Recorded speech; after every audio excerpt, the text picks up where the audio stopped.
নমস্কার, সুস্বাস্থ্য অনুষ্ঠানে আপনাদের আরও একবার স্বাগত জানাই। ডায়াবেটিস শুধু একটি রোগ নয়, এটি প্রত্যেকটি পরিবারের একটা বাস্তবতা। এখন ঘরে ঘরে ডায়াবেটিস। ধরুন হঠাৎ করে একদিন আপনি আপনার প্রিয় সন্তানের মুখটা দেখতে পেলেন না, কিংবা যে মানুষটা সারা জীবন সংসার সামলে এসেছে হঠাৎ করে সে অন্য কারোর উপর নির্ভরশীল হয়ে পড়েছে, অন্যের কাঁধে ভর দিয়ে তার জীবনটা কাটাতে হচ্ছে। অতএব ডায়াবেটিস শুধু আমাদের দৃষ্টিশক্তি কেড়ে নেয় না, এটা কেড়ে নেয় আমাদের স্বাধীনতা, আমাদের আত্মবিশ্বাস, এবং ধীরে ধীরে আমাদের ঠেলে দেয় একেবারে অন্ধকার একাকিত্বের দিকে। তাই আজকে আমাদের আলোচ্য বিষয় হলো ডায়াবেটিক রেটিনোপ্যাথি। আমার সাথে স্টুডিওতে রয়েছেন বিশিষ্ট চক্ষুরোগ বিশেষজ্ঞ প্রফেসর ডক্টর সম্বুদ্ধ ঘোষ। দূরদর্শনে আপনাকে স্বাগত জানাই স্যার, নমস্কার। এবং রয়েছেন ডক্টর রূপক কান্তি বিশ্বাস। সুস্বাস্থ্য আপনাকে স্বাগত জানাই, নমস্কার। এবং বলাই বাহুল্য, আমাদের দর্শক বন্ধুরা আমাদের সাথে আছেন নিঃসংকোচে, নির্দ্বিধায় আপনাদের মনে রাখা যে কোনো প্রশ্ন, যে কোনো অভিজ্ঞতা আমাদের সাথে শেয়ার করতেই পারেন। প্রথমেই ডক্টর ঘোষ আসছে আপনার কাছে, যে জিনিসটা একটু জানতে ইচ্ছে করছে যে আমরা যেহেতু ডায়াবেটিক নিয়ে এত কথা বলছি, ডায়াবেটিস একটা গ্লোবাল প্যান্ডেমিক এখন হয়ে দাঁড়িয়েছে, সেহেতু ডায়াবেটিসে চোখের কী ক্ষতি হতে পারে, বা ডায়াবেটিক রেটিনোপ্যাথি বলতে আমরা ঠিক কী বুঝি? ডায়াবেটিস বা মধুমেহতে তো রক্তে শর্করার মাত্রা বেড়ে যায়।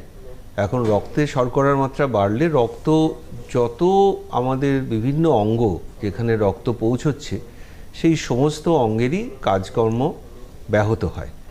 চোখ তার মধ্যে এই অন্যতম আমাদের গুরুত্বপূর্ণ অঙ্গ, যেটা তার কাজকর্ম ব্যাহত হয়, এবং সেখানে সব থেকে অনেক রকমের অসুবিধে চোখে হয়। তার মধ্যে যেটা সব থেকে বেশি হয় সেটা হলো চোখের ভেতরে যে পাতলা আমাদের আলোক সংবেদী একটা পর্দা আছে, রেটিনা, সেই রেটিনাটাকে ধীরে ধীরে নষ্ট করে দেয়।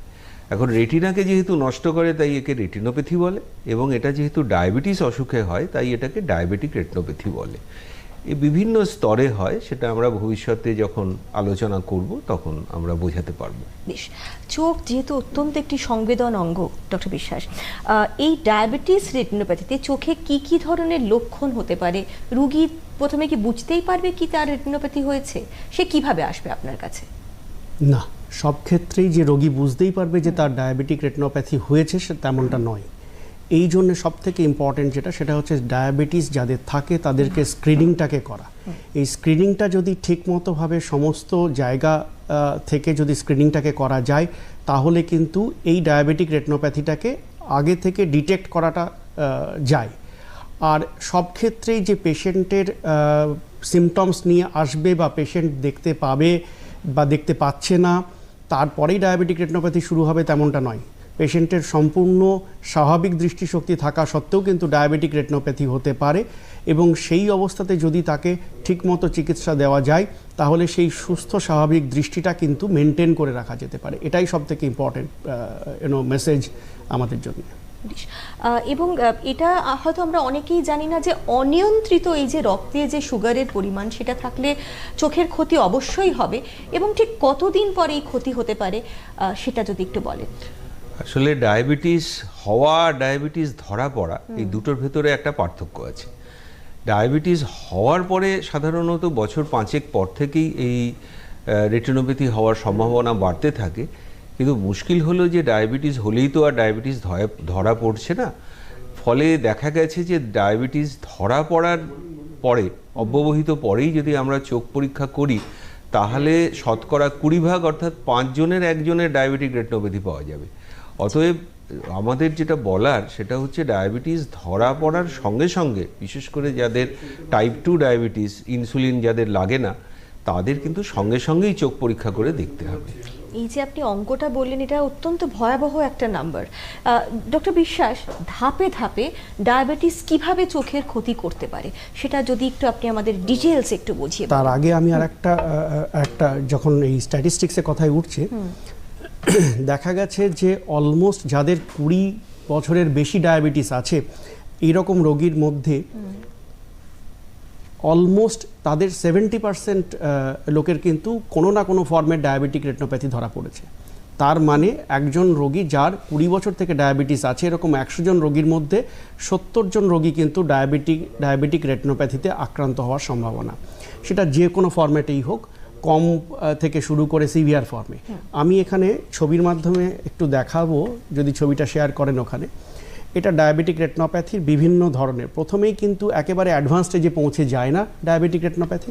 প্রথমে এটা শুরু হয় নন প্রলিফারেটিভ ডায়াবেটিক রেটিনোপ্যাথি দিয়ে, সেটাও প্রথমে শুরু হয় খুব মাইল্ড স্টেজ। যেমন এইখানটাতে খুব বোঝা যাচ্ছে না, বাট খুব নজর দিয়ে দেখলে একটা দুটো ছোট্ট হেমারেজিক পয়েন্ট, যেখানে আমি দেখাচ্ছি একটা দুটো ছোট্ট ব্লাড স্পট আছে, কিন্তু পেশেন্টের প্রবলেম শুরু হয়েছিল, পেশেন্ট বাঁকা দেখতে শুরু করেছিলেন এবং দৃষ্টিটা ঝাপসা হওয়া শুরু করেছিল। এক্ষেত্রে আমরা রেটিনা স্ক্যান করে দেখতে পাই যে তখন পেশেন্টের এইরকম সিস্টিক স্পেসগুলো তৈরি হয়েছে। এইগুলো মানেই হচ্ছে ভেতরে ভেতরে ডায়াবেটিসের জন্য লিক শুরু হয়ে এই জায়গাটাতে ড্যামেজ হওয়া শুরু হয়েছে। এর পরের স্টেজটা, এটা একদম প্রাথমিক স্টেজ, এর পরের স্টেজটা আসবে মডারেট নন প্রলিফারেটিভ ডায়াবেটিক রেটিনোপ্যাথি। এখানটাতে দেখা যাচ্ছে ভেতরে কিছু কিছু জায়গাতে এই হলুদ স্পটগুলো এবং এক দুটো জায়গাতে লাল স্পটগুলো যেগুলো দেখা যাচ্ছে, এইগুলো থেকে রেটিনার মধ্যে ব্লিডিং শুরু হয়েছে এবং রেটিনার মধ্যে এখানে কিন্তু কোলেস্টেরল ডিপোজিট শুরু হয়েছে, লিক শুরু হয়েছে। তার প্রমাণ হিসেবে যখন স্ক্যান করা হলো তখন দেখা গেল রেটিনাটা অনেকটা ফুলে উঠেছে এবং সোয়েলিং শুরু হয়েছে, এই জায়গাটা যদি দেখা যায়। এবং এর মধ্যে অনেক এই ছোট ছোট কালো কালো এরিয়া যেগুলো দেখা যাচ্ছে, এখানে কিন্তু রেটিনার মধ্যে জল জমা শুরু হয়েছে।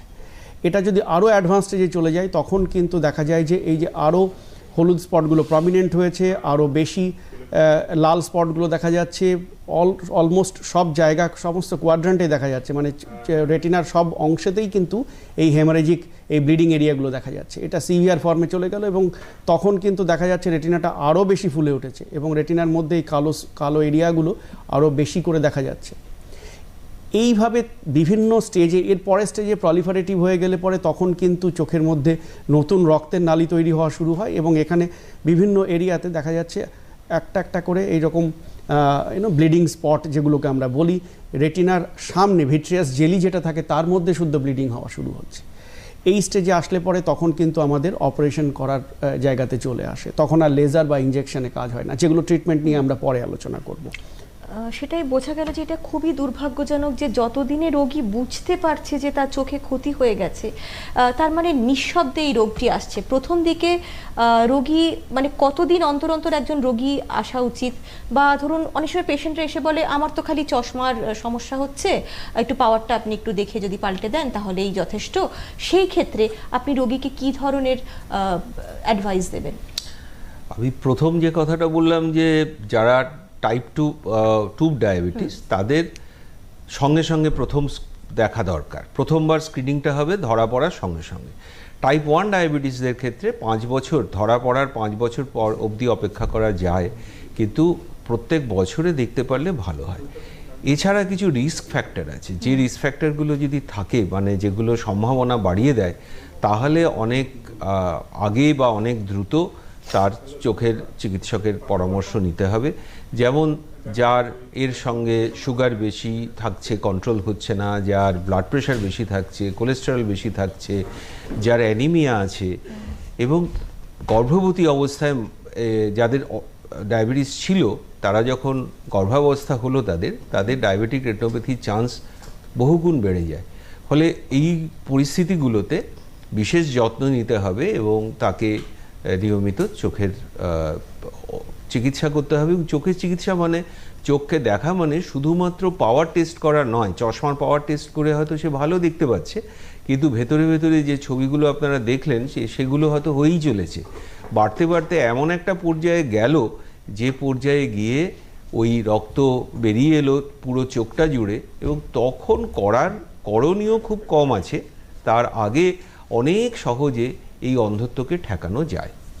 বেশ, আমরা শুনলাম যে কতটা ভয়ঙ্কর হতে পারে এবং আমাদের কতটা সচেতন হওয়া উচিত। এরপর আসছি ডক্টর বিশ্বাস আপনার কাছে, যে ধরুন এই যে ধাপে ধাপে আপনি বললেন রোগটা এগোচ্ছে, ধাপে ধাপে চিকিৎসারও নিশ্চয়ই পদ্ধতি রয়েছে, এবং শুরুতে কীরকমভাবে যদি রোগী আসে আপনি কি সাজেস্ট করবেন বা শেষের দিকে কি করবেন, এবং এই ডায়াবেটিস থেকে কি সম্পূর্ণ অন্ধত্ব এটা হতে পারে? না, সম্পূর্ণ অন্ধত্ব তো একেবারে শেষ কথা, আমি অতদূর পর্যন্ত প্রথমেই যাব না। যেটা ডক্টর ঘোষ এক্ষুনি বলছিলেন যে আমাদের যখন কোনো রোগীর ডায়াবেটিস ধরা পড়লো, তখন তার উচিত কিন্তু চোখের চেক আপটা করা।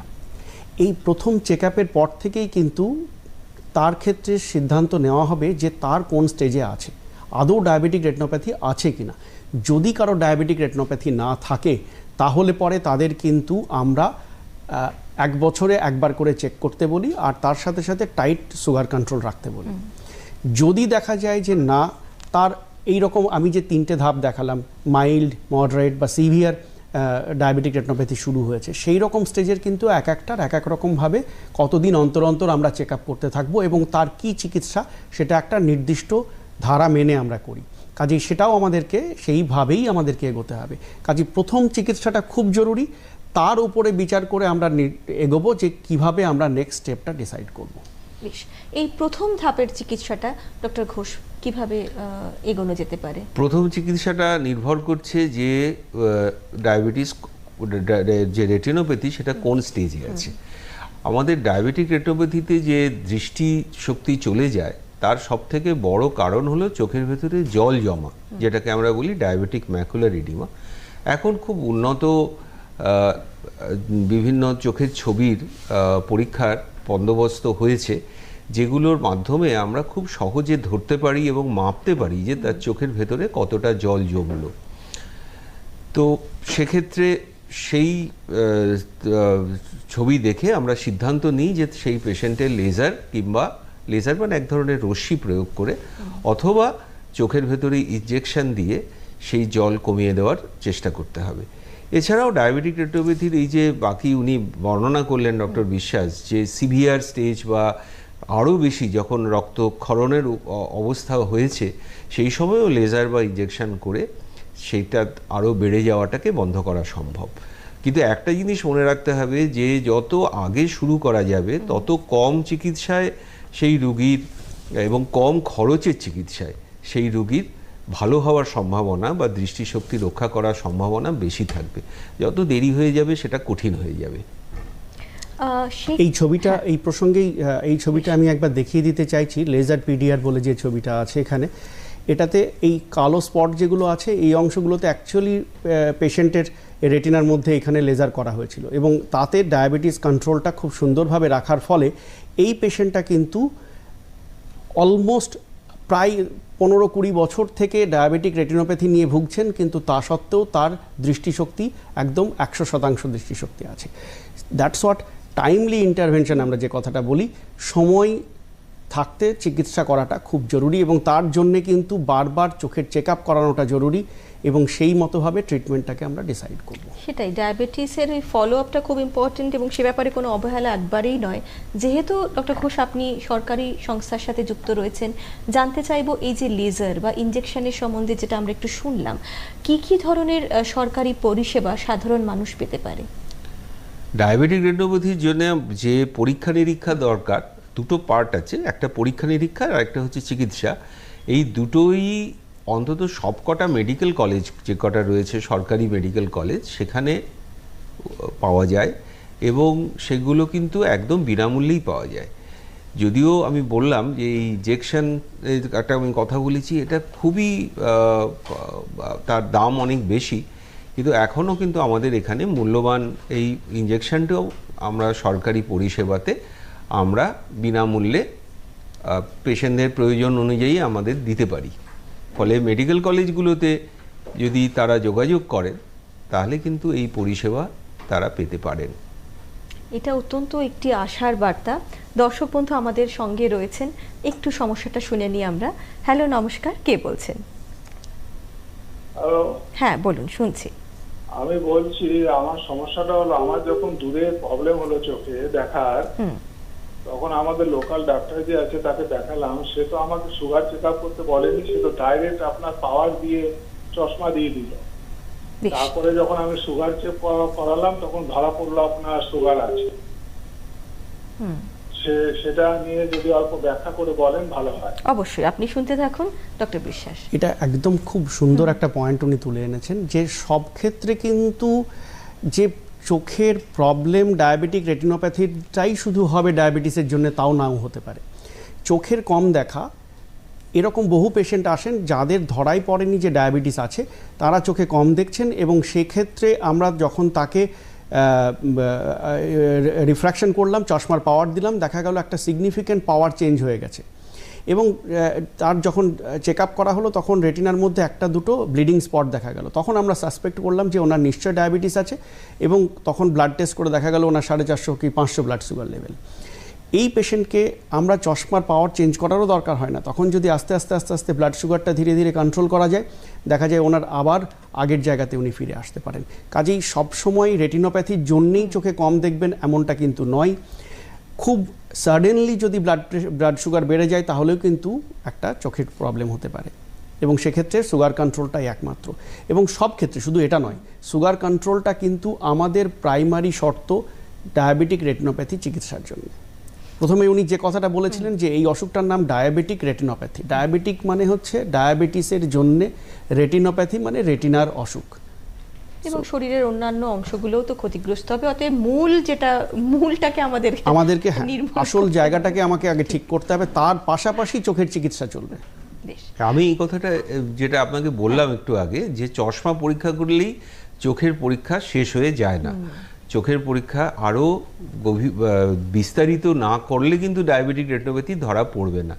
এবং আরও একটা জিনিস হয় কম দেখার, সেটা হলো যে ডায়াবেটিস রোগীদের মধ্যে ছানি পড়বার বা ক্যাটারাক্ট যেটা, তার কিন্তু প্রবণতা সাধারণ মানুষের থেকে বেশি। ফলে তাদের ক্যাটারাক্টও আগে আগে হবে যদি না তারা ঠিক সময়ে সুগার কন্ট্রোল করে। বেশ, আপনারা যেহেতু আমরা একটু ডিটেলসে যাচ্ছি ইনজেকশন এবং সরকারি পরিষেবা নিয়ে, দেখুন ইনজেকশন কথাটা শুনলেই সাধারণ মানুষ একটু ভয় পেয়ে যায় যে এবং না দিলেই ভালো হয়, বা এটা ছাড়া আর কোনো পদ্ধতি আছে কিনা। ইনজেকশনটা কতটা মানে সত্যি কি ভয় পাওয়ার কোনো কারণ আছে, সেটা যদি একটু আশ্বস্ত করে বলেন ডক্টর ঘোষ। একেবারেই নয়। পেশেন্ট এটা সাধারণ একটা চোখে ড্রপ দিয়ে একটু সামান্য অবশ করে নিয়ে ইনজেকশন দেওয়া হয়। এটা পেশেন্ট কিছু বুঝতেই পারেন না, এবং এত কম পরিমাণে দেওয়া হয়। একটাই ব্যাপার হয় যে তাকে প্রথম দিকে একটু ঘন ঘন ইনজেকশন দেওয়ার প্রয়োজন হতে পারে। এটার জন্য রুগীকে তৈরি থাকতে হবে যে তাকে নিয়মিত ফলো আপে আসা এবং চিকিৎসকের পরামর্শ নেওয়ার জন্য। কিন্তু ভয়ের কিছু নেই। এই ইনজেকশন দিলে যে চোখে মানে পেশেন্ট কিছু বুঝতেই পারবেন না, তাকে ইনজেকশন দেওয়ার সময় কোনো কষ্ট তার হবে না। আমি ইনজেকশন প্রসঙ্গে একটা কথা খুব বলতে চাই। ইনজেকশনটা আমরা দেওয়া শুরু করেছি মোটামুটি ভারতবর্ষে বছর 20 থেকে। এই 20 বছর আগে কিন্তু আমরা তখন শুধুমাত্র লেজার ট্রিটমেন্টটাকেই করতাম ডায়াবেটিক রেটিনোপ্যাথির চিকিৎসার জন্য। যখন এই ইনজেকশনটা আমাদের হাতে আসলো তখন কিন্তু ডায়াবেটিক রেটিনোপ্যাথির চিকিৎসাটা কিন্তু একটা সিগনিফিক্যান্ট চেঞ্জ হয়ে গেল, এবং তখন দেখা গেল যে বহু মানুষ আবার আগের জায়গায় দৃষ্টিশক্তি ফিরে পেতে চলেছে। আগে যেটা লেজার দিয়ে আমরা ড্যামেজটাকে শুধু আটকাতে পারতাম, দৃষ্টিটাকে ফেরানোটা কম যেত, এখানে কিন্তু ইনজেকশন আসার পরে কিন্তু দৃষ্টিশক্তি আবার পুনরুদ্ধারের জায়গাটা কিন্তু আরো অনেক বেশি হয়েছে। ইনজেকশনে ঠিক কি হয় বা কতদিন অন্তর অন্তর এই ইনজেকশন নেওয়ার প্রয়োজন? না, সেটা কিন্তু আমাদের একটা নির্দিষ্ট প্রোটোকল ধরে আমরা সেই চিকিৎসাগুলো করি। ইনজেকশনটা মানেই যে সব পেশেন্টকে ইনজেকশন দিতে হবে তেমন নয়। নাম্বার 2, সব পেশেন্টকেই প্রতি মাসে মাসে ইনজেকশন নিতে হবে তেমনও নয়। এটা ডিপেন্ড করছে তার কোন ধরনের কোন স্টেজে ডায়াবেটিক রেটিনোপ্যাথি আছে, এবং তার উপরে ডক্টর ঘোষ যেটা বললেন, ইনিশিয়াল স্টেজে প্রাথমিক অবস্থাতে হয়তো আমরা কয়েকটা ইনজেকশন মাসে মাসে দিয়ে অসুখটাকে কন্ট্রোল করে নিলাম, তারপরে তাকে লেজার করে দিলাম এবং সেটা উনি সুগার কন্ট্রোল রেখে দিলেন, তখন সেটা মেনটেন হয়ে চলতে থাকলো। কিন্তু এই ইনজেকশনটাই কিন্তু আবার চিকিৎসা নয়। আমি আবারও বারবার এই জায়গাতে আসছি, ইনজেকশন এবং লেজার দিয়ে আমরা রেটিনার কন্ডিশনটাকে রিপেয়ার করব, কিন্তু রেটিনার আবার ড্যামেজটাকে ফার্দার ড্যামেজটাকে আটকাতে গেলে কিন্তু আমার সুগার কন্ট্রোল চাই। তো সেক্ষেত্রে ইনজেকশনও শুধু কাজ করব। অনেক সময়তে এই প্রশ্ন আসে রোগীর মনে, ডাক্তারবাবু আমি 3টে ইনজেকশন নিলাম কিন্তু তাও তো এখনও পর্যন্ত আমার দৃষ্টির উন্নতি হলো না। তার যদি ব্লাড সুগার, প্রেশার এবং কোলেস্টেরল এই প্যারামিটারগুলো যদি ঠিক না থাকে তাহলে কিন্তু শুধু ইনজেকশন বা লেজার শুধু ইনজেকশন কাজ করবে না, ওনার দৃষ্টি ধীরে ধীরে কমে যেতে থাকবে। এটা কিন্তু খুব ইম্পর্টেন্ট মেসেজ যেটা আমরা সবাইকে জানাতে চাই। সুগার কন্ট্রোলটা কিন্তু প্রাইমারি শর্ত ডায়াবেটিক রেটিনোপ্যাথি চিকিৎসার জন্য। বেশ, আরও আমরা আলোচনায় যাব। দর্শক বন্ধুর সঙ্গে রয়েছেন। হ্যালো, নমস্কার, কে বলছেন? হ্যালো, বলুন, শুনছি। আমি বাঁকুড়া থেকে বলছি, শ্যামল মুখার্জি। হ্যাঁ, বাঁকুড়া থেকে শ্যামল মুখার্জি কথা বলছি। বলুন, আমরা শুনছি। আচ্ছা, রেটিনোপ্যাথি যেটা ডায়াবেটিক রেটিনোপ্যাথি আর রেটিনার ডিট্যাচমেন্ট, ও দুটোর মধ্যে যে একটু স্যার পার্থক্য করেন খুব ভালো হয়। আর রেটিনার ডিট্যাচমেন্ট হয়েছিল একটা পেশেন্টের, তার 70 বয়স, তাকে লেজার থেরাপি করা হয়েছে। তার কি আর কোনো রেটিনোপ্যাথি হতে পারে? তার সুগার নর্মাল, কিন্তু থাইরয়েডের পেশেন্ট, তার যে ওষুধ খায়, এমন কি কারণে মানে রেটিনোপ্যাথি হবে না সেগুলো যদি একটু কাইন্ডলি বলেন। মূলত দুটোর মধ্যে পার্থক্যটা জানতে পারলে স্যার ভালো হয়। হ্যাঁ, কাইন্ডলি যদি বলেন খুব ভালো। বেশ, ডক্টর বিশ্বাস, আপনি যদি আমাদের একটু বলেন যে ওনার সমস্যাটা, এবং তারপরে আমরা শ্যামলবাবু যে প্রশ্নটা করেছেন সেটা সম্পূর্ণ ঠিক। দুটো সম্পূর্ণ আলাদা অসুখ, দুটোই রেটিনার অসুখ, কিন্তু দুটো সম্পূর্ণ আলাদা অসুখ। রেটিনাল ডিটাচমেন্ট বলতে আমরা সাধারণত যেটাকে বোঝাই সেটা হচ্ছে যে রেটিনাতে ফুটো হয়ে গিয়ে রেটিনার মধ্যে জল চলে গিয়ে রেটিনাটা ছিঁড়ে চলে আসে, এইটাকে আমরা রেটিনাল ডিটাচমেন্ট বলি। এবং সেক্ষেত্রে ওই ছেঁড়া জায়গাটাকে রেটিনার আবার রিপেয়ার করলে পরে আবার ওনার দৃষ্টিশক্তি ফিরে আসে। এক্ষেত্রে কিন্তু আমরা রেগম্যাটোজেনাস রেটিনাল ডিটাচমেন্ট, উনি যেটা আমরা কমন রেটিনাল ডিটাচমেন্ট বলতে যেটাকে বোঝাই, সেই অসুখটার সাথে কিন্তু সুগারের বা ডায়াবেটিসের কোনো রিলেশন নেই। এটা কিন্তু সুগার ছাড়াও যে কোনো পেশেন্টের ক্ষেত্রে হতে পারে। ডায়াবেটিক রেটিনোপ্যাথি কিন্তু ডায়াবেটিক পেশেন্টেরই হবে, ডায়াবেটিস ছাড়া ডায়াবেটিক রেটিনোপ্যাথি হতে পারে না। আমার চিকিৎসার ধরন লেজার, রেটিনার ডায়াবেটিক রেটিনোপ্যাথি হলেও লেজারের প্রয়োজন হতে পারে, রেটিনাল ডিটাচমেন্টের ক্ষেত্রেও আমরা লেজার করি। লেজার এক ধরনের চিকিৎসা পদ্ধতি যেটা আমরা বিভিন্ন রেটিনার অসুখের জন্য আমরা ইউজ করি, এবং সেটা রেটিনার ধরন কী রকম আছে, রেটিনার রোগটা কী ধরনের আছে, তার উপরে নির্ভর করে চিকিৎসক ডিসাইড করেন যে আমরা কিভাবে লেজারটা ইউজ করব। ডক্টর ঘোষ, আপনি আর কিছু যদি বলতে চান, বা ধরুন একটা জিনিস সাধারণ মানুষ বুঝতেই পারে না, যেটা সাধারণ মানুষের প্রশ্ন থাকে, চোখ দিয়ে জল পড়ছে বা চোখের ভেতরে জল জমে গেছে বা চোখ চুলকানি হচ্ছে, তো এই ধরনের সমস্যাগুলো নিয়ে সাধারণ মানুষরা আসেন। এই তফাৎগুলো যদি খুব সহজভাবে তাদের একটু বলে দেন যে চোখের ভেতরে জল জমা আর বাইরে জল জমার মধ্যে পার্থক্যটা কোথায়? প্রথম একটা কথা ওনার কথা রেশ ধরেই আমি বলি, সেটা হলো রেটিনাল ডিট্যাচমেন্ট একটা অন্য ধরনের রেটিনাল ডিট্যাচমেন্ট ডায়াবেটিস রোগীদেরও হতে পারে। এই যে ডক্টর বিশ্বাস ছবিগুলো দেখালেন, যেখানে চোখের ভেতরে একদম ভীষণভাবে রক্ত জমে গেল, তার পরবর্তী স্টেজে কিন্তু চোখের ওই রেটিনা ছিঁড়ে ওপরে চলে আসতে পারে, এবং সেইটা যাতে না হয়, ডায়াবেটিক রেটিনোপ্যাথি যাতে রেটিনাল ডিট্যাচমেন্টে না যায়, তার জন্যই আজকের এই অনুষ্ঠান আমরা এত আলোচনা করছি এবং এই চিকিৎসা পদ্ধতি। দুই হচ্ছে, আপনি যে প্রশ্ন করলেন যে চোখের বাইরে জল পড়া, চোখের বাইরে জল পড়া নিশ্চয়ই বহু লোক এই সমস্যায় ভুগছেন, কিন্তু সেইটা কিন্তু চোখের ভেতরে যে জল জমার কথা, রেটিনায় যে জল জমার কথা আমরা বলছি, এই দুটো কিন্তু এক নয়। রেটিনায় জল জমা অপেক্ষাকৃত অনেক বেশি গুরুত্বপূর্ণ বা সিরিয়াস একটা বিষয়, যেটা থেকে অন্ধত্ব হতে পারে। চোখের বাইরে দিয়ে যে জলটা পড়ে সেটা হয়তো আমরা অনেক বেশি বুঝি, এবং চোখের রেটিনার মধ্যে যে জল জমে সেটা আমরা বুঝতেই পারি না, চোখে আমাদের কোনো অসুবিধেই হয় না। চোখের বাইরে যে জল পড়ে তার থেকে অন্ধত্ব হয়ে যাওয়ার সম্ভাবনা নেই, কিন্তু চোখের ভেতরে যে জল জমছে তার থেকে কিন্তু দৃষ্টি চলে যাওয়ার বা অন্ধত্ব হয়ে যাওয়ার সম্ভাবনা আছে।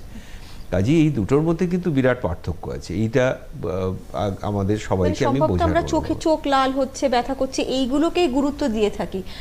চোখ সম্পূর্ণ সুস্থ নরমাল, বাইরে থেকে একরকম মনে হচ্ছে, ভেতরে হ্যাঁ, ডায়াবেটিক রেটিনোপ্যাথি যে আমরা বলছি, তার যে ছবিগুলো উনি দেখালেন, তার একটা জিনিসও আমরা চোখের বাইরে দেখতে পাবো না, সবটাই বোঝা যাবে শুধুমাত্র বিশেষ যন্ত্র দিয়ে চোখের ভেতরটা পরীক্ষা করবার পরে।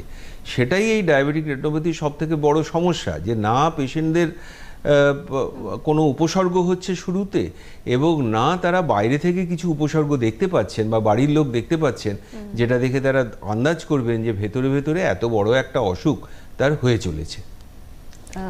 ডক্টর বিশ্বাস, শুধু তাই নয়, এক্ষেত্রে আরেকটা কথা খুব খুব জরুরি যেটা বলার, সেটা হচ্ছে যে বহু ডায়াবেটিক ডাক্তার, ডায়াবেটিসের ডাক্তাররাও কিন্তু তার পেশেন্টদেরকে বলেন আপনারা চোখ দেখিয়ে আসুন। তার কারণটা কি, চোখের মধ্যে যদি ডায়াবেটিক রেটিনোপ্যাথি শুরু হয়, যেটা দিয়ে আমরা একমাত্র চোখ এমন একটা অর্গান যেখানে আমরা বুঝতে পারি যে হ্যাঁ ওনার ডায়াবেটিক রেটিনোপ্যাথি শুরু হয়েছে, তাহলে কি সেই রেটিনোপ্যাথিটা বা এটাকে আমরা এক ধরনের ভ্যাসকুলোপ্যাথি বলি, যাই হোক, সেটাতে চোখের রক্ত চলাচল করার নালীগুলো আস্তে আস্তে বন্ধ হয়ে যেতে শুরু করে। তাহলে কি সেটা শুধু চোখেই হবে? না, সেটা তো শরীরের অন্যান্য অঙ্গ প্রত্যঙ্গেও শুরু হবে। সেটা কিডনিতে হবে, সেটা হার্টে হবে, সেটা ব্রেনে হবে, সব জায়গাতে হবে। কিন্তু চোখ দেখে আমরা ধরতে পারি, আমি তো কিডনির ভেতরে দেখতে পাচ্ছি না, চোখটা দেখে আমি কিন্তু ধরতে পারি যে হ্যাঁ এনার ডায়াবেটিক রেটিনোপ্যাথি শুরু হয়েছে, মানে এই ধরনের চেঞ্জেসও কিন্তু কিডনিতে শুরু হতে পারে। যার ফলে চোখের কতটা কোন স্টেজে ড্যামেজটা হয়েছে সেটা দেখে আমরা কিন্তু একটা আন্দাজ পেতে পারি যে হার্ট, কিডনি বা ব্রেন এগুলোতেও কোনো চেঞ্জেস শুরু হচ্ছে কিনা, এবং সেটা তার শারীরিক চিকিৎসার জন্যও কিন্তু খুব জরুরি। কাজেই চোখ দেখে কিন্তু আমরা ডিটারমাইন করতে পারি বা আমরা নির্ধারণ করতে পারি যে ওই রোগীর বাকি শরীরের অঙ্গ প্রত্যঙ্গগুলোও ঠিক আছে কিনা। মানে আক্ষরিক অর্থে চোখ আমাদের জীবনের শরীরের চোখ জানলা বলা শরীরের যায়। আয়না। দর্শক বন্ধু সঙ্গে রয়েছেন, একটু সমস্যা শুনে নি। হ্যালো, নমস্কার, বলুন, শুনছি। হ্যালো। হ্যালো। হ্যাঁ বলুন, শুনছি।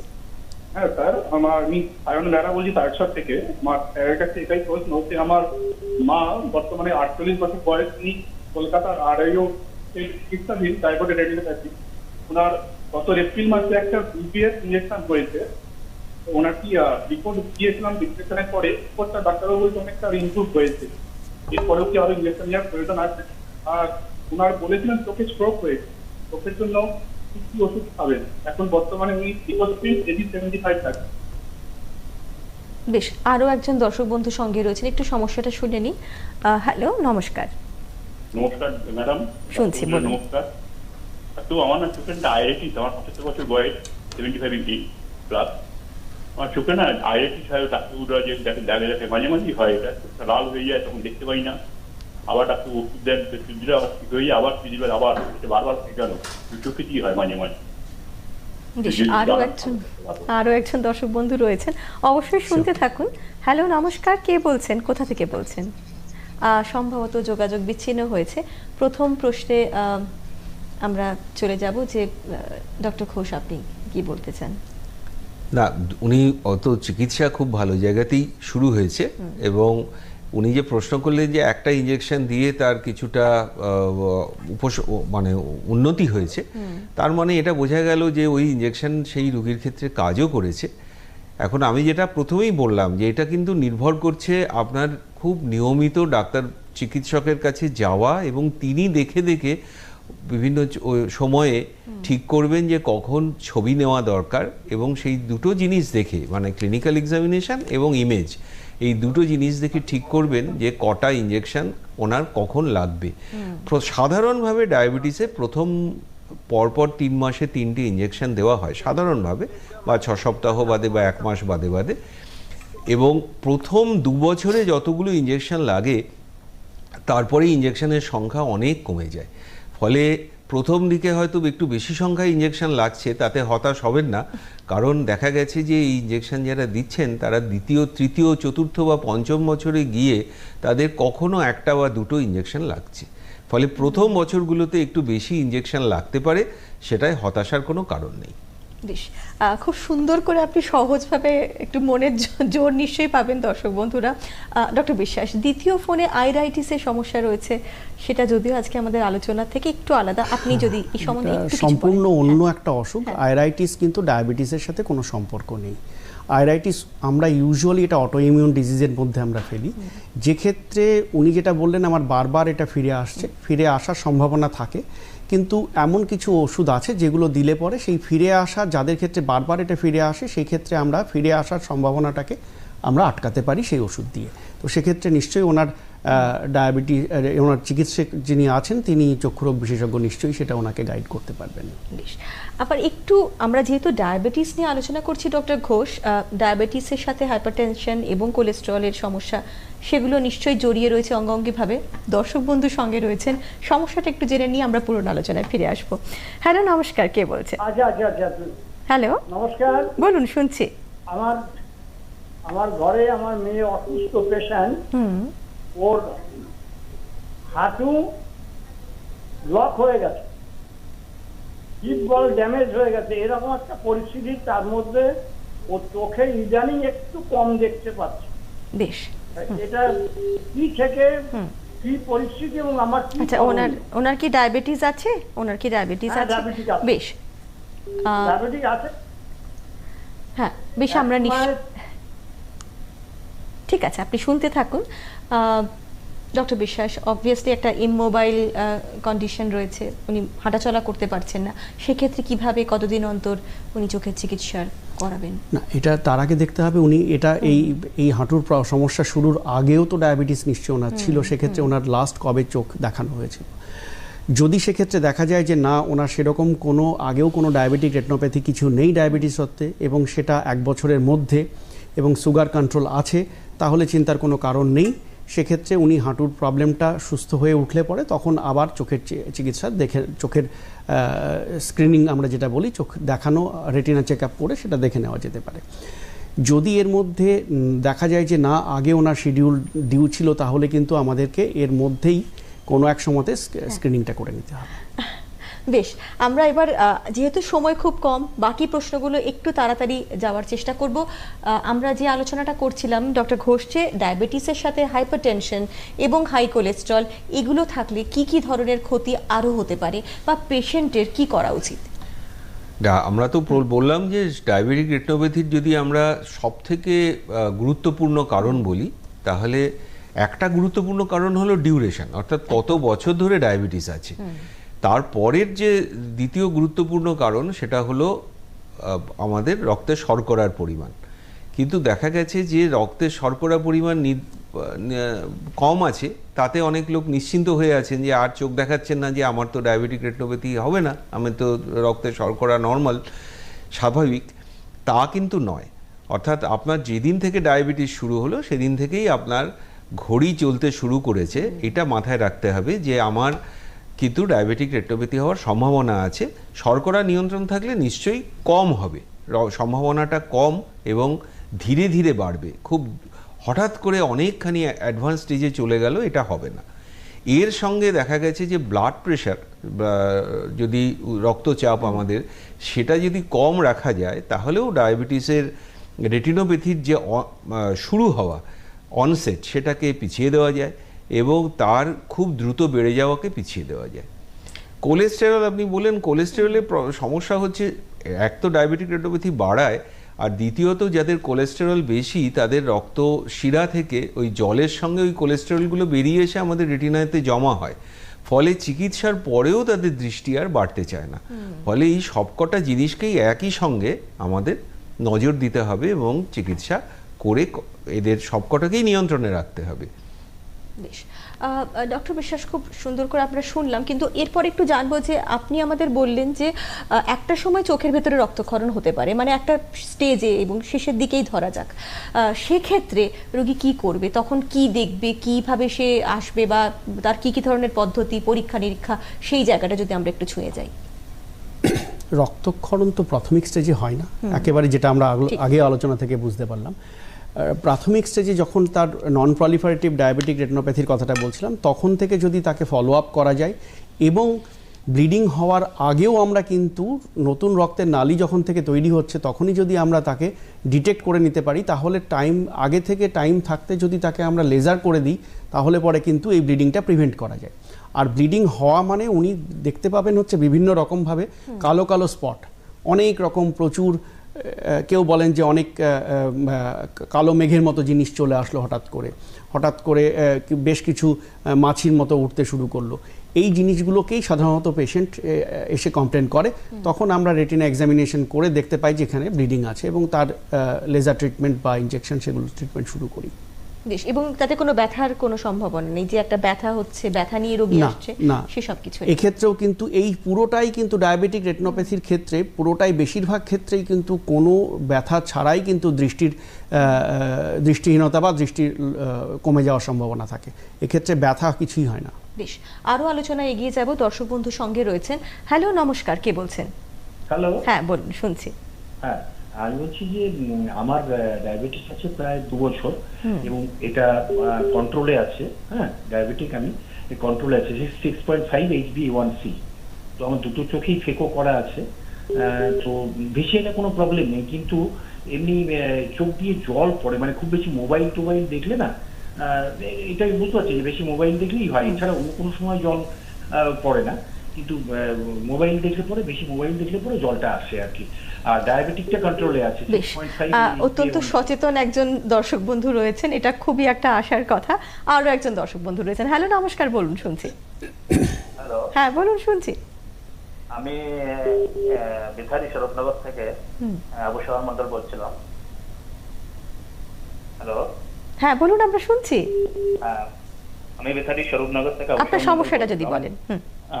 আমি বলছিলাম যে ডায়াবেটিক রেটিনোপ্যাথিতে এই রোগ হলে কি কি এমন জিনিস আছে যেগুলো আমরা খেতে পারবো না বা আমরা খেতে পারবো, এ সম্বন্ধে যদি একটু বিস্তারিত আমাদের একটু অন্যরকম প্রশ্ন উনি করেছেন। প্রথম প্রশ্নে চলে যায় ডক্টর ঘোষ আপনার কাছে, যে সত্যি এখন তো মোবাইল, কম্পিউটার এটা আমাদের নিত্যদিনের সঙ্গী, এটা ছাড়া প্রায় আমরা বাঁচতেই পারি না, বাঁচার কথা ভাবতেই পারি না।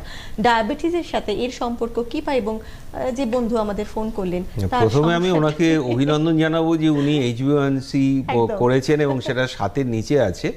কারণ আমাদের এটা কিন্তু সমস্ত রোগী, ডায়াবেটিস রোগীর কাছে আমাদের অনুরোধ যে আপনাদের সুগারটা এমনভাবে কন্ট্রোল করতে হবে যে ওই গ্লাইকোসাইলেটেড হিমোগ্লোবিন সেটা যাতে 7-এর নিচে থাকে, সেক্ষেত্রে ডায়াবেটিক রেটিনোপ্যাথি হওয়ার সম্ভাবনা অনেক কমবে। দ্বিতীয় হচ্ছে, উনি বললেন উনি একটু বেশি মোবাইল দেখেন, তো বেশি মোবাইল দেখলে তো চোখের অনেক পরিশ্রমও হচ্ছে। তো আমার এটা খুব গুরুত্বপূর্ণ কিছু নয়, এবং ডায়াবেটিসের জন্য যে হচ্ছে ব্যাপারটা সেরকমও নয়।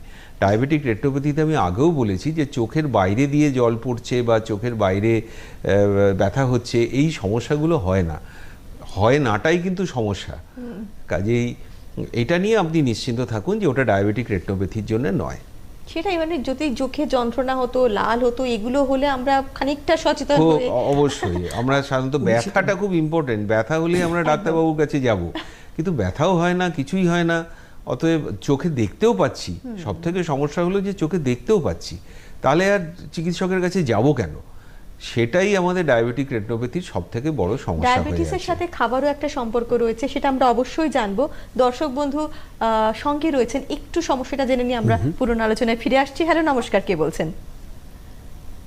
হ্যালো। হ্যালো, হ্যাঁ বলুন, শুনছি। হ্যালো, হ্যাঁ আমরা শুনতে পাচ্ছি, বলুন।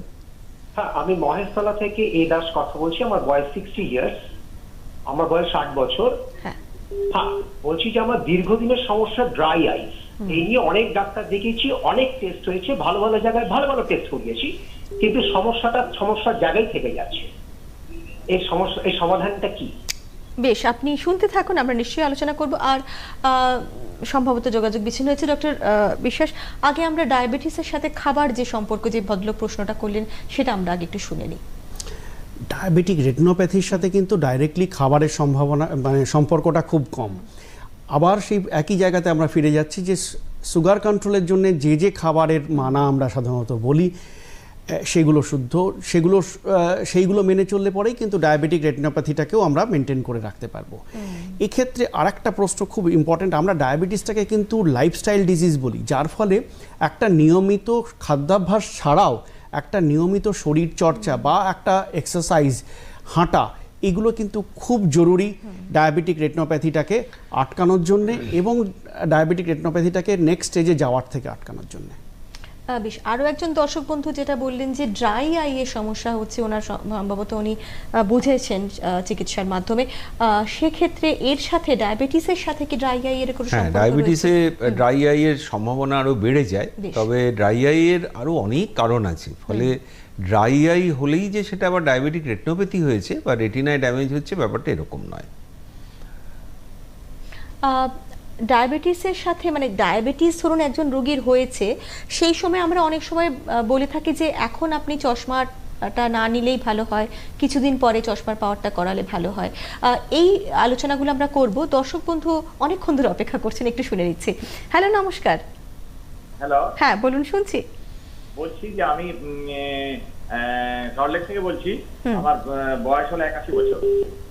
তো এখন আমার চোখটা না সবসময় জলে ভিজে থাকে, তারপরে পিছুটি কাটে, সকালে উঠে দিকে পিছুটি কাটে, সন্ধ্যেবেলার দিকে পিছুটি, একটা পিছুটি ধরলাম হাতে, লম্বা একটা রো বেরিয়ে গেল। এখন এর ইয়েটা কি? আমি চোখে দেখতে পাই, সব কোনো অসুবিধা হয় না। আমার বয়সটা যদিও 81, কিন্তু আমার এমনি আমি এমন ইয়েও করতে পারি। বেশ, আরো একজন দর্শক বন্ধু রয়েছেন, আরো একটু শুনে নি সমস্যা। হ্যালো, নমস্কার। সমস্যাটা হচ্ছে আমি অপারেশন করার পরে চোখে চশমাটা পড়লে 2-3 বছর বাদে দেখছি এই চোখে চশমাটা পরে পাশ দিয়ে কিন্তু আপনার এই পোকার মতো চলে যাচ্ছে এরকম যেন মনে হয় দুটো চোখেতেই। বেশ, দ্বিতীয় প্রশ্ন নিয়ে আমরা আগে যাব ডক্টর বিশ্বাস আপনার কাছে, যে যেটা উনি বলছেন একটা কালো কিছু উনি দেখতে পাচ্ছেন। এটা অনেক কারণের জন্য হয়। আমরা সাধারণত যেটা দেখি সেটা হচ্ছে যে এটা অপারেশন ছাড়াও হতে পারে, অপারেশনের পরেও হতে পারে। সেটা হচ্ছে আমাদের চোখে যে ভিট্রিয়াস জেলি বলে একটা আমরা যেটা তরল পদার্থ থাকে রেটিনার সামনে, সেই অংশটা বয়সের সাথে সাথে বিভিন্ন এরিয়াতে ওটা একটু ছোট ছোট দলা পাকিয়ে যাওয়ার মতো হয়, একটা ক্লাম্প মতো তৈরি হয়, সেটাই ভেসে বেড়ায়, তখন আমরা ওটাকে দেখি। এটা বেশিরভাগ ক্ষেত্রেই কোনো ভয়ের সম্ভাবনা থাকে না, তবে একবার কমপ্লিট রেটিনা চেক আপ করে নেওয়া উচিত অপারেশনের পরে যদি এরকম কালো স্পট আসে, এবং সেক্ষেত্রে যদি আর কোনো সমস্যা না থাকে আমরা নিশ্চিন্ত থাকতে পারি। ডক্টর ঘোষ, মানে সেরমভাবে দেখতে গেলে আমাদের পলিউশনের জন্য অনেক সময় আর নানান কারণে, এই যে অনেকক্ষণ ধরে কম্পিউটারের সামনে বসে থাকা, এইসব নানান কারণে সাধারণ মানুষের মধ্যে ড্রাই আইয়ের সম্ভাবনা অনেকটাই বেড়ে গেছে। বিশেষ করে আপনি বললেন যে ডায়াবেটিসেও এটা হচ্ছে, এবং সেক্ষেত্রে ঠিক কি কি ধরনের পদক্ষেপ নেওয়া উচিত, আমরা সেটা নিয়ে আরও একটু আলোচনা করতে চাই। আমাদের যেহেতু কম্পিউটার বা স্ক্রিন আমরা যখন অনেক বেশি সময় দেখি, আমি আবার বলছি এটার সঙ্গে সরাসরি ডায়াবেটিস বা ডায়াবেটিক রেটিনোপ্যাথির কিন্তু সম্পর্ক নেই, কিন্তু আমাদের এটা ঠিক যে এখন লাইফস্টাইল এমন যে আমাদের স্ক্রিন অনেকক্ষণ বেশি দেখতে হয়। এখন আমরা যখন স্ক্রিন দেখি তখন আমাদের চোখের পাতা পড়া যে ব্লিঙ্কিং, সেই সংখ্যাটা অনেক কমে যায়, কারণ আমাদের অ্যাটেনশন অনেক বেশি থাকে স্ক্রিনের দিকে, এবং এটা তো একটা ইনভলেন্টারি ব্যাপার, আমাদের চোখের পাতা পড়া নিজেই অজান্তেই পড়ে, কিন্তু আমরা খুব খেয়াল করে পাতাটা খুলে রাখার চেষ্টা করি, এবং তার ফলে চোখ অনেক তাড়াতাড়ি শুকিয়ে যায়। এইটা একটা যারা খুব বেশি স্ক্রিন দেখেন তাদের ক্ষেত্রে এটা কমন সমস্যা, ফলে তাদের ক্ষেত্রে একটু ঘন ঘন নিজে কিছু ভলান্টারি ব্লিঙ্কিং, সেটা কিন্তু তাদের উপসর্গকে কিছুটা কমাতে সাহায্য করবে। ডক্টর বিশ্বাস, আমরা পুরনো আলোচনায় যেটা বলছিলাম যে ডায়াবেটিসের সময় অনেক সময় বলা হয় যে চশমার পাওয়ারটা না নিলেই ভালো হয়, কিছুদিন পরে নেবেন, এই কথাগুলো বলার কি কারণ রয়েছে? ওই আগেও যেটা আলোচনা হলো, যে বন্ধু ফোন করেছিলেন আমাদের দর্শক বন্ধু, সেক্ষেত্রে দেখা যাচ্ছে যে যখন সুগার লেভেলটা আমাদের খুব বেশি থাকে তখন কিন্তু আমরা বলি যে রিফ্র্যাক্টিভ চেঞ্জেস একটা হয়, মানে তার পাওয়ারটা সেই সময়তে ঠিক মতোভাবে আমরা পাই না, বা সেই পাওয়ারটা যেটা পাই সেটা আবার যখন সুগার কন্ট্রোল হয়ে যায় তখন সেই পাওয়ারটা আবার আগের জায়গায় ফিরে যায়। তো সেই জন্যে যদি সুগার লেভেল খুব বেশি থাকে, 350-400 কাছাকাছি যদি থাকে, আমরা তখন টেম্পোরারি বলি যে এখন এই মুহূর্তে না নিয়ে আরেকটু সুগারটা কন্ট্রোল হোক, তখন দিলে পরে তার ক্ষেত্রে পাওয়ারটা স্টেবল হয়ে থাকে। আমরা এখন ইদানিংকালে দেখা যাচ্ছে ডক্টর ঘোষ, যে প্রবীণ প্রজন্ম, যে নবীন যে প্রজন্ম, মানে 30 থেকে 40-এর মধ্যে বহু মানুষ কিন্তু ডায়াবেটিসে আক্রান্ত হচ্ছে। সেক্ষেত্রে তারা কিভাবে তাদের জীবনটা নিয়ন্ত্রণ করবে, কিভাবে লাইফস্টাইল মডিফিকেশন করবে, ডাক্তারের কাছে কখন যাবে, সেই আলোচনাগুলো একটু শুনবো। 30 থেকে 40 বছরের মধ্যে মূলত তো টাইপ 2 ডায়াবেটিস, যাদের ইনসুলিন প্রথম দিকে লাগে না, সেই পেশেন্টরাই রয়েছে। তাদের প্রথম কথা যে এটা যেহেতু লাইফস্টাইল ডিজিজ একটা, এবং এখন লাইফস্টাইলটা এমন হয়ে গেছে, এবং অ্যাংজাইটি, স্ট্রেস, এগুলো সব কিছুই এত বেশি যে ডায়াবেটিসের সংখ্যা, এবং আমাদের খাদ্যাভ্যাসও প্রচুর পাল্টে গেছে আগের থেকে, ফলে ডায়াবেটিসের সংখ্যা বেড়েছে। এখন প্রথম কথা হলো আমাদের শর্করা নিয়ন্ত্রণে রাখতে হবে, এবং আমি আগেও যেটা বললাম যে এর সঙ্গে সঙ্গে পাশাপাশি তো উচ্চ রক্তচাপও বাড়ছে, এই লাইফস্টাইলের জন্যই আমাদের পাশাপাশি কোলেস্টেরল বাড়ছে, এবং সব মিলিয়ে আমাদের একটা সময়ে চোখ, কিডনি, হার্ট সব কিছুই এফেক্টেড হচ্ছে।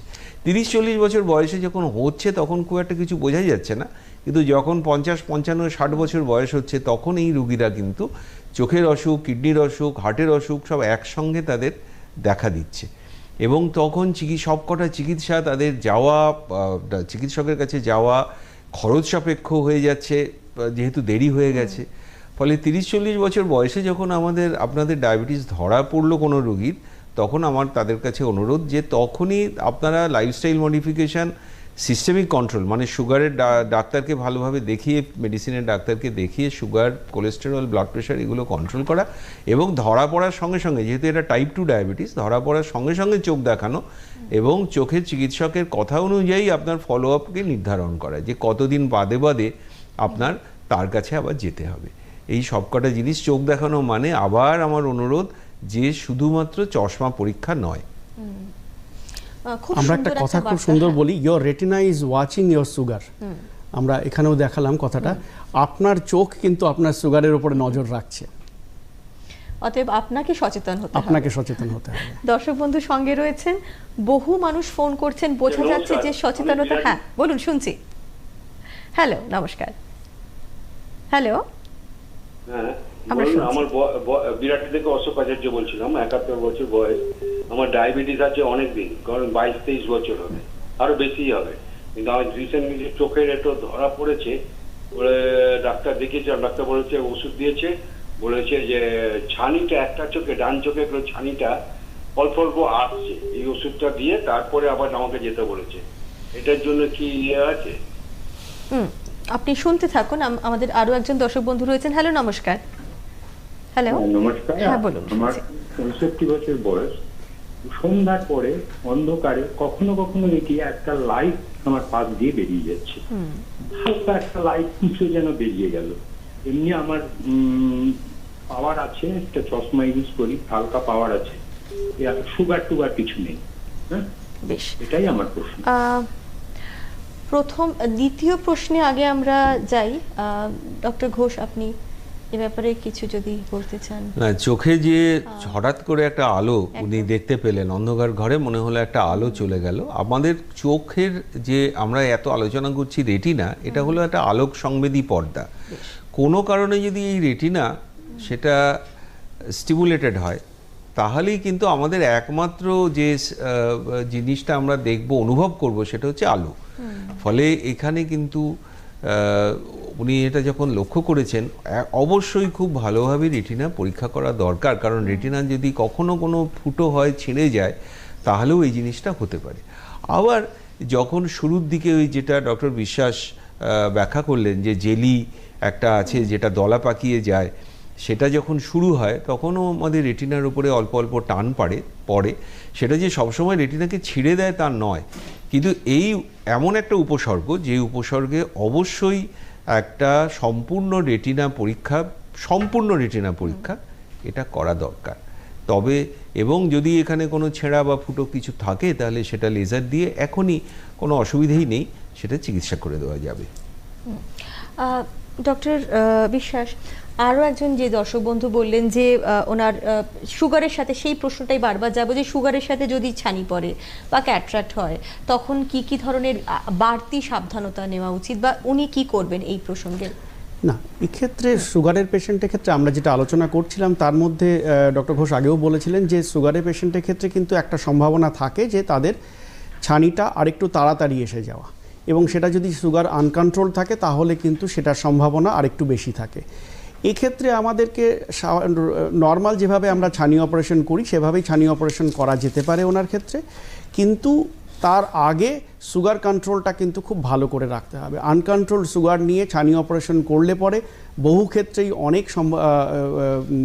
খারাপ কিছুর সম্ভাবনা, তার মধ্যে স্পেসিফিক্যালি ইনফেকশন হওয়ার সম্ভাবনাটা খুব বেশি থাকে। কিন্তু সুগার কন্ট্রোল করে যদি ছানি অপারেশন করা যায়, কোনো ভয়ের কিচ্ছু নেই। আমি শুধু একটা কথা এখানে যোগ করব, সেটা হলো ছানিতে একটা সমস্যা হলো কি, এই যে আমরা আলোচনা করছি, যে ডক্টর বিশ্বাস যে ছবিগুলো দেখালেন, এগুলো তো পরীক্ষা করে চোখের ভেতরে দেখতে হবে যে কোথাও কোনো হেমারেজ আছে কিনা, রক্তক্ষরণ হয়েছে কিনা, কোথাও কোনো জল জমেছে কিনা। যখনই ছানি পড়তে শুরু করে, তখন কিন্তু চিকিৎসকের পক্ষেও এই পরীক্ষাটা সমস্যার হয়ে দাঁড়ায়। ফলে উনিও যেমন দেখতে পাচ্ছেন না ছানির কারণে বাইরেটা, আমরাও চোখের ভেতরটা খুব ভালো করে পরীক্ষা করতে পারছি না। ফলে অন্য রুগীকে যত তাড়াতাড়ি ছানি অপারেশন করতে হয়, ডায়াবেটিস রুগীর অনেক সময়ই তার একটু আগেই ছানি অপারেশন করতে হয়, যাতে তার ডায়াবেটিক রেটিনোপ্যাথি ঠিক সময় ধরা পড়ে। মানে এটাও ভালো কিন্তু করে একটা চোখের পর্দাটা যেন যাতে আমরা পরিষ্কার দেখতে সম্ভব পাই, হয়। যাতে বেশ। পরীক্ষা করা যায়, যাতে ছবি, নইলে যে এই যে উনি ছবিগুলো দেখালেন, এই ছবি তো তোলাই যাবে না যদি ছানি ঘন হয়ে যায়। কাজে ডায়াবেটিস রোগী কিন্তু অনেক দিন অবধি ছানি নিয়ে অপেক্ষা করলেন, এটা ঠিক নয়। এবং একেবারে দেখা যাচ্ছে না কিছু, সেটা হ্যাঁ, একদম সেই অবধি যাওয়াটা বোঝা ঠিক গেল। নয়। দর্শক বন্ধু সঙ্গে রয়েছেন, একটু সমস্যার সমাধানটা। হ্যালো, নমস্কার, কে বলছেন? আমার সমস্যা হচ্ছে যে রেটিনা অপারেশন হবে। আমার কিন্তু রেটিনা হয়েছে আজকে 3-4 বছর হলো। তা এই অবস্থায় কি আমার লেন্স বসানো যাবে? আপনার কি অপারেশন হয়েছিল যদি আপনি একটু বলেন? না, আমার অপারেশন হয় না, আমার ডায়াবেটিস হবে, বেশ, এবং আমার রেটিনা প্রবলেম। শুনছি আমরা। ডক্টর বিশ্বাস। না, এক্ষেত্রে ওই আবার একই জিনিস আসবে, যদি লেন্স বসানোর প্রয়োজন হয় ছানি অপারেশনের জন্য, সেক্ষেত্রে ডায়াবেটিস কন্ট্রোল করে নিশ্চয়ই করা যাবে। এবং রেটিনার অপারেশনও যদি প্রয়োজন হয়, রেটিনার অপারেশনের সাথে ছানি অপারেশনটাকে একসাথে নিশ্চিন্তে করা যেতে পারে, কোনো প্রবলেম হবে না। কিন্তু আবার সেই জায়গাতে সুগার কন্ট্রোলটা থাকাটা কিন্তু আমাদের প্রাথমিক শর্ত যে কোনো অপারেশন বা যে কোনো ট্রিটমেন্টের জন্য। বেশ, আমাদের সময় খুব কম। ডক্টর ঘোষ, আপনারা প্রতিনিয়ত মানুষদের প্রায় প্রতিদিনই চোখের আলো হারিয়ে যাওয়ার দৃশ্যটা রোজ দেখেন। কেউ ধরুন চাকরি পাবে না, কেউ প্রিয় বইটা পড়তে পারবে না, কেউ ছবি আঁকতে পারবে না। সেই জন্য শেষ করার আগে একেবারে টেক হোম মেসেজ দর্শক বন্ধুদের জন্য আপনি কি বলবেন? আমি ডায়াবেটিস রোগীদের জন্য আমার যেটা অনুরোধ, সেটা হলো 1 নম্বর কাজ হলো আপনার শর্করা, ব্লাড প্রেশার এবং কোলেস্টেরল, এই 3টে জিনিস নিয়ন্ত্রণে রাখা, সম্পূর্ণ নিয়ন্ত্রণে রাখা। আর 2 নম্বর হলো আপনার কোনো উপসর্গের জন্য অপেক্ষা না করে আপনার যেদিন ডায়াবেটিস ধরা পড়লো সেদিনই একজন চক্ষু চিকিৎসকের পরামর্শ নেওয়া, এবং সেটা আবার বলছি যে কেবলমাত্র চশমা পরীক্ষার মধ্যেই সীমাবদ্ধ না রেখে আপনার সমস্ত রেটিনা, চোখের ভেতরটা যাতে পরীক্ষা হয় সেই ব্যবস্থাটুকু করা। এই দুটো আমার অনুরোধ। বেশ, ডক্টর বিশ্বাস আরো কিছু যদি আমি একদম সম্পূর্ণ একমত ডক্টর ঘোষ যেটা বললেন। তার সাথে সাথে নিয়মিত এবং পরিমিত খাদ্যাভ্যাস, একটু এক্সারসাইজ এবং সচেতন হওয়া। আমার সুগার আছে এবং সুগারের জন্যে চোখ খারাপ হতে পারে, এইটা যদি মাথার মধ্যে রাখা যায় তাহলে কিন্তু সুগার কন্ট্রোল রেখে আমরা খুব সহজেই কিন্তু ডায়াবেটিক রেটিনোপ্যাথিকে জয় করে নেওয়া যেতে পারে। বেশ, আমরা আজকে অনেক কিছু শুনলাম, আরও অনেকটা সময় পাওয়া গেলে বোধহয় ভালো হতো। পরের দিনের অনুষ্ঠান একটু বলে দিই আমরা, যে অনুষ্ঠান টপিক হচ্ছে স্ট্রোকের আর কি করে সুস্থ থাকা যায়। সঞ্চালনায় রয়েছে বিদিশা রয় এবং অনুষ্ঠানে রয়েছেন ডক্টর বিমান কান্ত্রী রয়, নিউরোরোগ বিশেষজ্ঞ, এবং ডক্টর মৌলি মাধব ঘটক, উনি ফিজিক্যাল মেডিসিন রিহ্যাব বিশেষজ্ঞ। দূরদর্শনে আসার জন্য আপনাদের অসংখ্য ধন্যবাদ। দর্শক বন্ধুদের জন্য বলবো, প্রতিনিয়ত আমরা কিছু না কিছু হারানোর ভয় পাই, কিন্তু দৃষ্টিশক্তি হারানোটা বোধহয় সব থেকে বেশি আমাদের একা করে দেয়, আমাদের আবেগপ্রবণ করে দেয়। অতএব চোখের চিকিৎসা করান এবং চোখের চিকিৎসাটা একটা অভ্যেস করে দাঁড়ান, আলো ছাড়ান, ভালো থাকুন। সুস্বাস্থ্যে আসার জন্য অসংখ্য ধন্যবাদ। নমস্কার। নমস্কার।